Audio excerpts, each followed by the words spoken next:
Torture কিভাবে হয় এই ইন্টারিম রিপোর্টে এবং কারা কারা পারপিট্রেটর ছিল। তো সিঙ্গেল বিগেস্ট যেটা ফাইন্ডিং ছিল যে র্যাবের যে ইন্টেলিজেন্স উইং, এটা ছিল মেন মানে যে গুম হয়েছে যারা, তার মেন কালপ্রিট বা দ্য কিলার ফোর্স ওনারা বলছেন এটা হচ্ছে র্যাবের ইন্টেলিজেন্স উইং।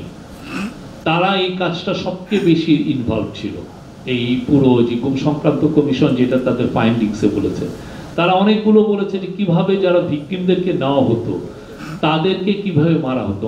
অনেকগুলো 4-5টা কথা বলেছেন যে নৌকায় নিয়ে যাওয়া হচ্ছে, নৌকায় নিয়ে যেয়ে তাকে মেরে তার আবার পেট কেটে সেখানে সিমেন্ট ভরে তাকে ফেলে দেওয়া হচ্ছে, কাউকে নদীতে ফেলে দেওয়া হচ্ছে, গুলি করে মারা হচ্ছে, ইনজেকশন দিয়ে মারা হচ্ছে, ট্রেনে বস্তার মধ্যে ভরে ট্রেন লাইনে ফেলে দেওয়া হচ্ছে, ট্রেন লাইন কেটে ট্রেন চলে যাওয়ার সময় তার পুরো লাশটা ছিন্ন বিচ্ছিন্ন হয়ে যাচ্ছে, অনেক সময় গাড়ির সামনে, চলন্ত গাড়ির সামনে ফেলে দেওয়া হচ্ছে।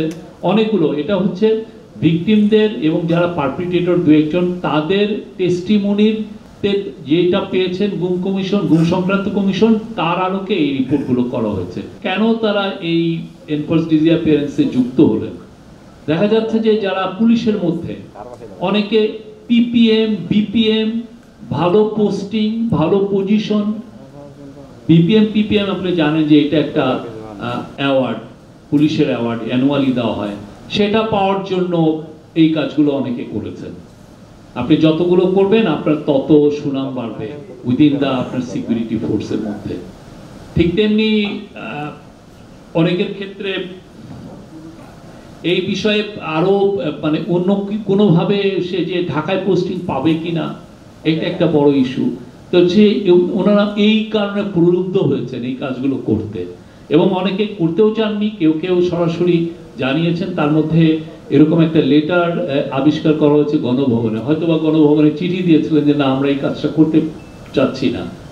হ্যাঁ, 2টা চিঠি পাওয়া গেছে। তো এই বিষয়গুলো মানে এটা এতটা বিস্তৃত ছিল কল্পনাতীত।